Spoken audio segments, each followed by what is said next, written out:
Halo kawan FH, kembali lagi di FHUB Podcast. Selamat datang di FHUB Podcast, podcast yang senantiasa menyuguhkan isu hukum aktual yang dikaji dari ragam perspektif, tentunya dengan menghadirkan para ahli di bidang hukum. Saya Dinar Fuza, host Anda, telah hadir bersama saya Profesor Dr. Setio Widagdo XHM Hum. Beliau merupakan guru besar hukum internasional Fakultas Hukum Universitas Brawijaya yang pada episode kali ini akan membahas tentang masa depan Palestina setelah pengakuan kedaulatan dari banyak negara. Sebagaimana kita tahu, Majelis Umum PBB melaksanakan konferensi tingkat tinggi pada 22 September 2025 di mana 140 lebih negara mengakui kedaulatan Palestina. Izin Profit, bagaimana esensi pengakuan kedaulatan dari lebih dari 140 negara, dalam hal ini dalam New York Declaration pada 18 September dan KTT PBB di 22 Septembernya. Ya, terima kasih Mbak Nia. Jadi sebelum KTT tanggal 22 Desember itu, Majelis Umum melaksanakan semacam pertemuan juga yang intinya mendeklarasikan deklarasi New York tanggal 12 Septembernya. Nah, di sana banyak negara yang pada saat voting itu, kalau nggak salah mencapai 142 negara itu mendukung kemerdekaan Palestina, mendukung atau mengakui kedaulatan Palestina. Kemudian 10 menolak dan 12 abstain. Ini artinya bahwa Palestina sebagai suatu entitas sudah diakui sebagai negara yang memiliki kedaulatan dan merdeka. Cuman persoalannya adalah Majelis Umum ini votingnya tidak legal binding. Ya, tidak legal, artinya tidak mengikat secara yuridis. Sehingga kadang-kadang kita mendapatkan satu kenyataan bahwa apa yang diputuskan di Majelis Umum itu tidak di dalam implementasinya tidak berpengaruh secara signifikan tentang kemerdekaan itu sendiri. Nyatanya Palestina masih terjajah. Palestina masih seolah-olah seperti bukan negara berdaulat. Ya, Israel itu menginjak-injak Gaza itu sudah puluhan tahun sebetulnya, dan yang paling parah setelah tanggal 7 Oktober itu. Nah, itu beda kalau yang memutuskan itu Dewan Keamanan. Ya, tapi kita tahu di dalam Dewan Keamanan itu ada anggota tetap, ya, 5 negara yang punya hak veto. Dan yang punya hak veto itu yang sampai terakhir kemarin ada yang tidak mau mengakui, yaitu Amerika. Dan saya kira Amerika sulit sekali karena dia betul-betul menjadi backing dari Israel. Yang Inggris dan Prancis sudah mengakui walaupun dia punya hak veto, tapi kalau di Dewan Keamanan satu putusan itu tetap diveto, ya tetap aja gitu. Itu saya kira. Jadi esensi dari deklarasi New York itu sebetulnya cuman penguatan saja, penguatan dari banyak negara, terutama negara-negara yang selama ini tidak mengakui atau sekutunya Israel itu menjadi mengakui.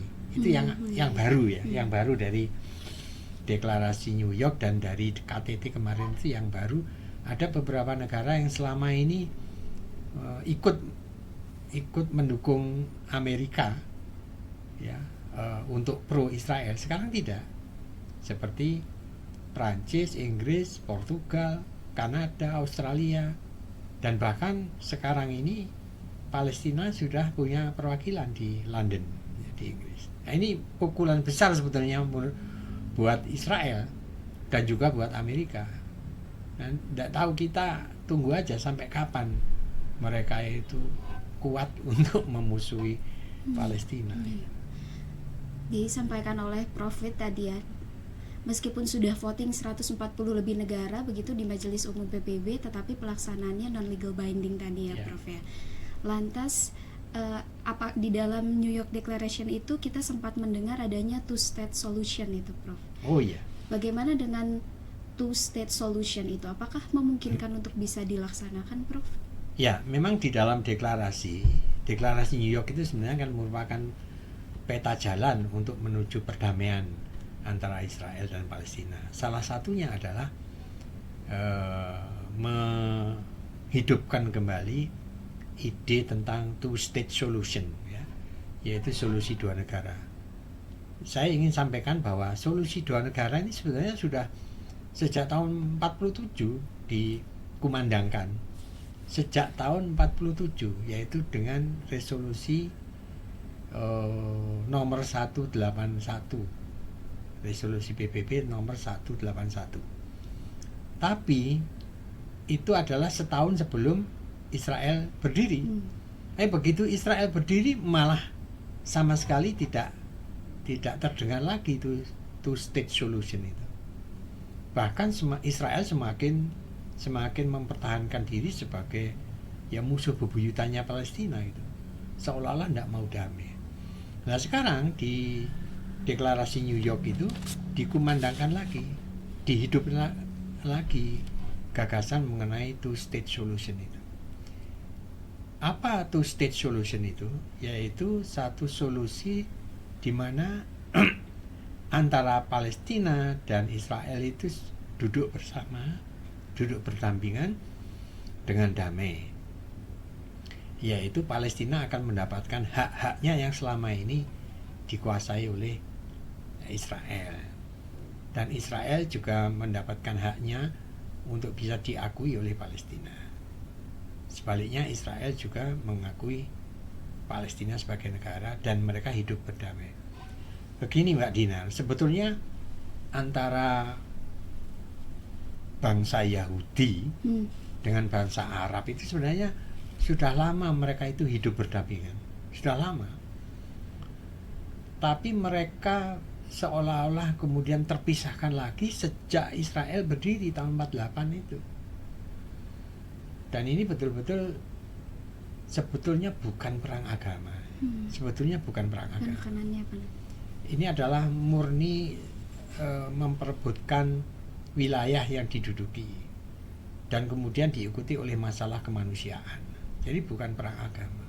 Kalau orang Yahudi sendiri sebetulnya pernah duduk sama-sama bertetangga dengan baik lah dengan bangsa Arab. Tapi justru setelah Zionis, nah itu persoalannya. Setelah Zionis Israel itu yang menyebabkan seolah-olah ini terjadi antara perang antara orang Arab yang notabene mayoritas Islam dan Yahudi yang notabene ya Yahudi gitu. Tapi menurut saya itu bukan perang agama sebetulnya. Izin juga Prof terkait two state solution itu salah satunya mungkin yang dibahas adalah tentang Yerusalem itu. Melanjutkan dari Prof tentang Yahudi ya, pendudukan bangsa Yahudi pada saat itu. Jadi ada klaim dari Israel bahwa itu akan menjadi ibu kota dari Israel itu sendiri, Yerusalem itu. Sedangkan dari Palestina sendiri seperti yang sudah diceritakan Prof sudah lama sekali hidup berdampingan di dalamnya dan lain sebagainya. Melihat kondisi kependudukan dan geografis dari suatu negara itu, apakah masih memungkinkan Palestina untuk mempunyai secara geografis wilayah yang terhubung gitu Prof? Mengingatkan sudah tercerai-berai gitu Prof dari segi geografisnya. Ya, kalau semua punya etikat baik terutama dari Amerika dan Israel untuk duduk bersama, beretikat baik untuk berdamai, saya kira bisa. Tapi kalau melihat nafsu dari pemimpin Israel, ya terutama ini PM Israel yang sekarang ini Benyamin Netanyahu itu kan sangat bernafsu untuk menjadikan Israel raya, sehingga tidak hanya wilayah Palestina yang sekarang diduduki, nanti West Bank, dataran tinggi Golan, Sinai itu akan dikuasai, bahkan mungkin sampai ke Yaman, sampai ke berdekatan dengan Iran, Irak itu mau dikuasai, menjadikan Israel raya. Nah, kalau tujuannya seperti itu, nampaknya agak sulit. Apalagi kunci dari perdamaian antara Israel dan Palestina ini kan pada Amerika dan Israel itu sendiri. Selama Israel dan Amerika itu tidak mengakui dan mungkin tidak akan pernah mengakui Palestina, ya selamanya perdamaian itu tidak akan tercapai. Ya, apalagi kita tahu bahwa Palestina itu kan ada dua faksi, ya. Faksi Fatah, ya, yang ada di West Bank, ya, di tepi barat, dan Hamas yang ada di Gaza. Lah mereka ini semuanya dituduh atau dianggap sebagai teroris oleh Amerika maupun oleh Israel. Jadi sulit.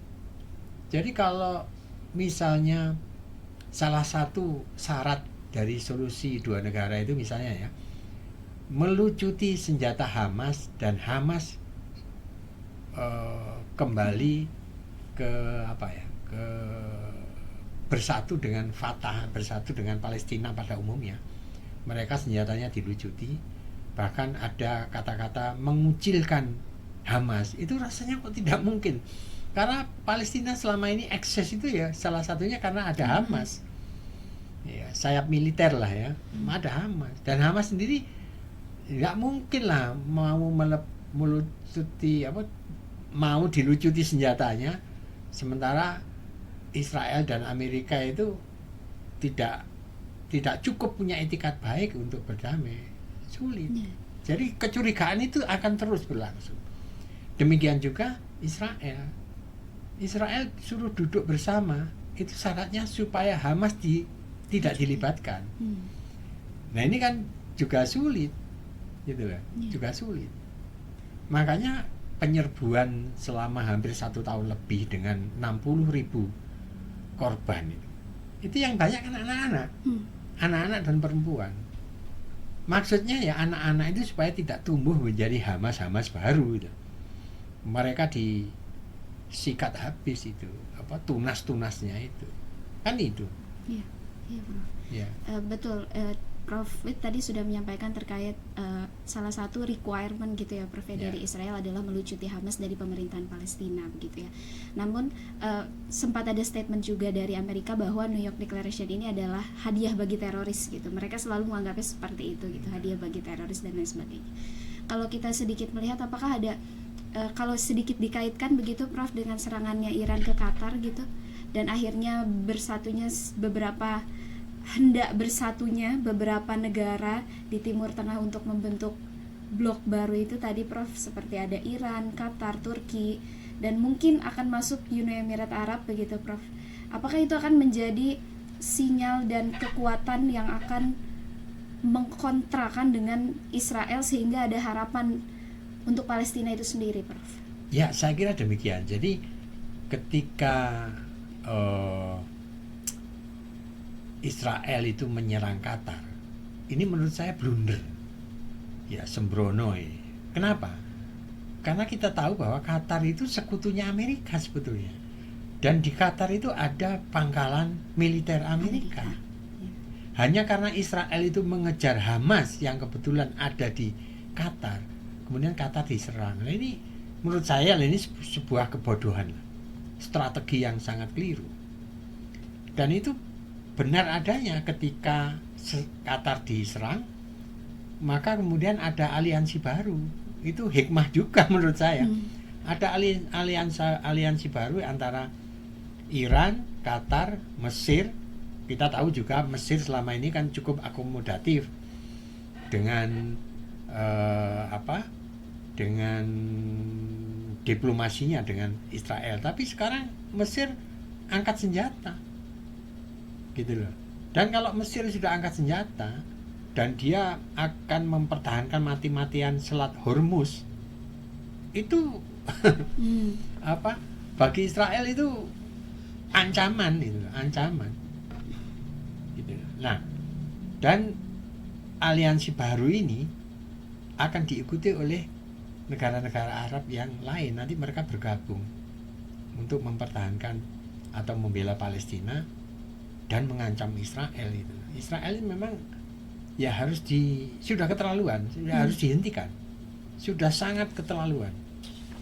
Dia tidak hanya melakukan kejahatan perang, tapi dia juga melakukan crime against humanity, ya, melakukan kejahatan terhadap kemanusiaan, sekaligus melakukan genocide, genosida, aggression. Jadi empat-empatnya yang diatur oleh Statuta Roma, ICC, ya, itu dilakukan semua oleh Israel. Jadi pantas kalau ICC kemarin beberapa bulan yang lalu itu kan memerintahkan supaya menangkap Benyamin Netanyahu, karena sudah jelas-jelas itu Benyamin itu penyebab utama Israel melakukan itu. Jadi ini kita tunggu aja. Kalau misalnya Israel itu tetap bersikeras untuk tidak mau damai, pasti dia akan menghadapi banyak negara, ya. Di selatan dia menghadapi Hizbullah, itu di utara dia menghadapi ya Palestina sendiri, Hamas, belum lagi Houthi Yaman, Iran, nanti bergabung Mesir, Turki, ya itu semakin kepepet itu terpojok itu si Israel.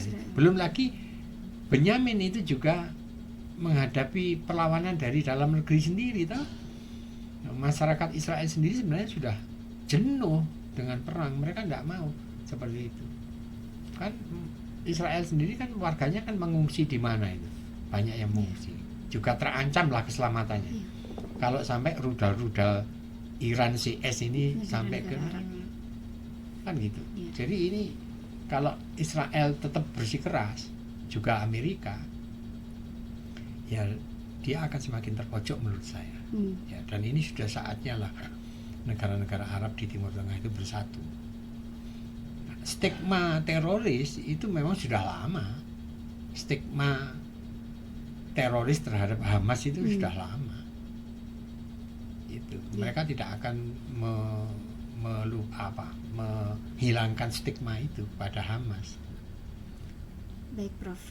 Tadi sudah disampaikan juga oleh Profit bahwasannya Israel dan Amerika begitu ya sudah seharusnya untuk memiliki itikat baik melaksanakan two-state solution itu ya, Prof, ya, terutama kepada Israel itu sendiri dalam pelaksanaannya. Kalau sedikit melihat ini, Prof, konflik Timur Tengah ini kan memang selalu menjadi sorotan satu dunia begitu ya, Middle East gitu selalu disebutkan oleh Donald Trump juga begitu. Apakah sebenarnya ada unsur psikologisnya dari negara-negara di Timur Tengah ini kenapa selalu berkonflik? Kalau misalkan kita kaitkan dengan energi begitu ya, Prof, ya, negara-negara tersebut itu memiliki resources di bidang energi.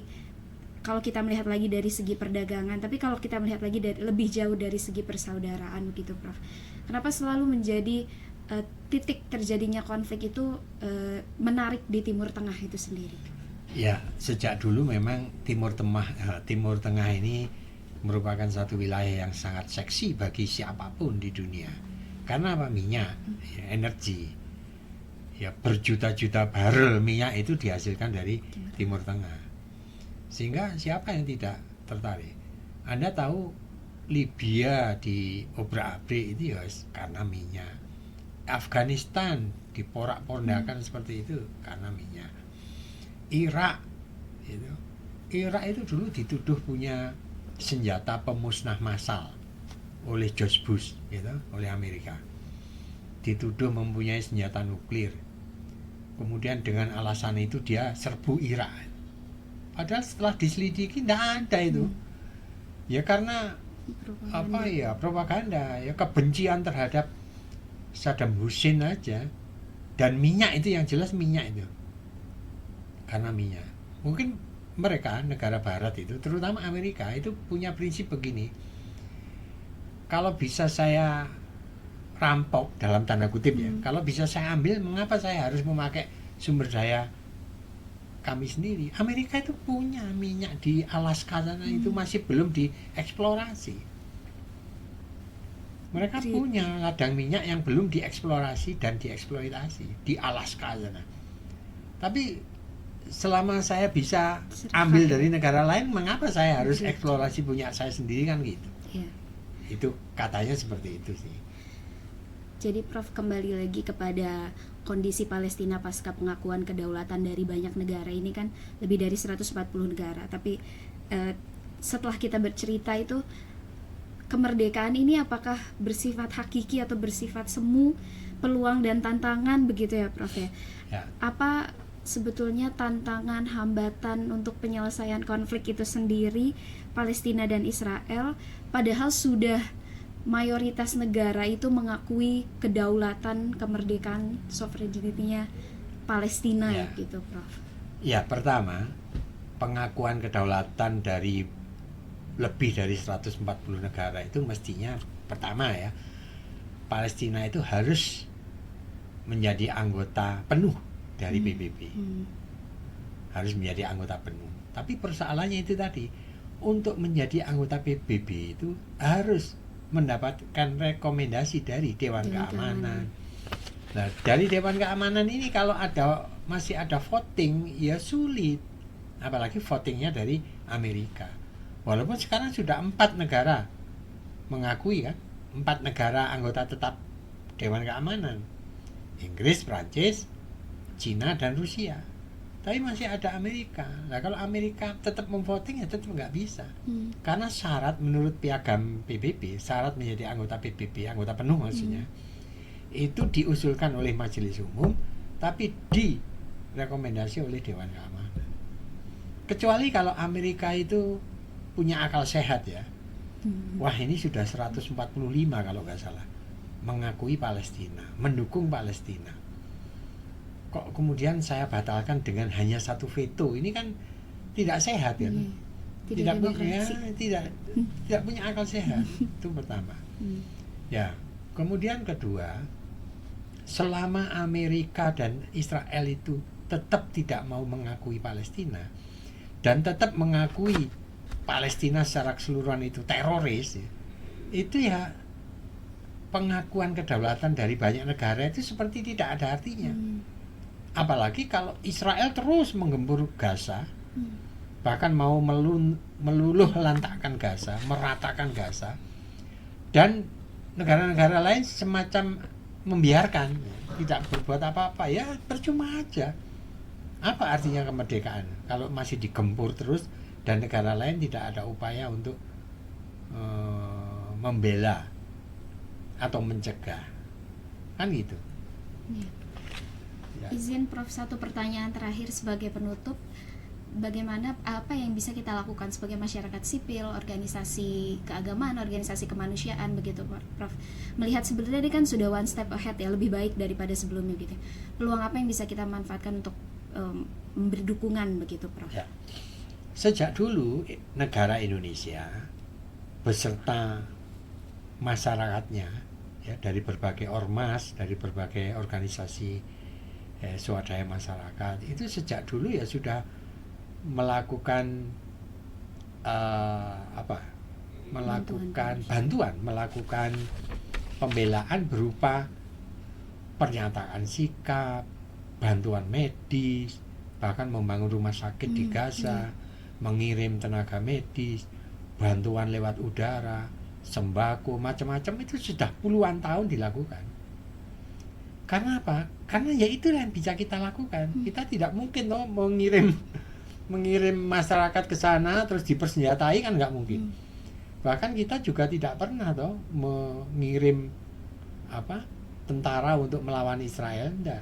Yang kita siapkan adalah sewaktu-waktu diminta untuk menjadi pasukan perdamaian, kita siap seperti dikatakan oleh Pak Prabowo kemarin. Kami siap 20.000 kami siapkan untuk sebagai peacekeeping force ya, peacekeeping forces. Jadi tentara penyangga perdamaian lah, seperti yang dilakukan di Lebanon, pernah juga dilakukan di Kongo. Kita siap kalau itu, tapi kan kita nggak mungkin ngirim pasukan kemudian ikut nembak Israel, itu nggak mungkin ya kan. Jadi begitu kawan FH, apa yang bisa kita lakukan sebagai masyarakat sipil, organisasi keagamaan, organisasi kemanusiaan, dan tentunya juga organisasi-organisasi internasional lainnya adalah meneruskan semangat perjuangan ini, begitu ya Prof ya. Karena kita sudah memberikan tekanan-tekanan, petisi melalui publikasi di media sosial dan sebagainya, dan sikap pemerintah positif ya Prof ya dalam hal ini ya, menyambut. Saya kira positif, dan hal yang baru dari pidato Pak Presiden Prabowo itu adalah kalau Israel mengakui Palestina, Indonesia akan mengakui Israel. Itu artinya peluang untuk membuka diplomatik, hubungan diplomatik. Jadi jika itu syaratnya akui dulu Palestina. Betul. Kami akan mengakui Israel kan itu. Jadi fair gitu. Selama Israel tidak mengakui Palestina, ya kami tidak akan mengakui Israel gitu. Dan kami pasti tidak akan membuka hubungan diplomatik dengan Israel. Saya kira itu. Jadi itu sikap positif dari pemerintah pada saat memberikan speech-nya begitu ya Prof ya. Dan itu merupakan suatu norma yang kita ketahui bersama di dalam hukum internasional begitu ya. Ketika Israel mengakui adanya Palestina, dengan begitu statehood dan sovereignty-nya juga diakui begitu ya. Baik, itu yang dapat disampaikan dari episode pengakuan Palestina. Setelah apa yang harus dilakukan, bagaimana ke depannya setelah Palestina diakui oleh lebih dari 140 negara kedaulatannya. Terima kasih banyak Prof Frid atas waktunya, kesempatannya, dan insight yang diberikan kepada kami semua di sini. Terima kasih kawan Eva yang telah menyaksikan. Jangan lupa like, comment, subscribe, dan share kontennya, dan terus saksikan konten-konten dari FAUB Podcast. Terima kasih kawan Eva, sampai jumpa kembali.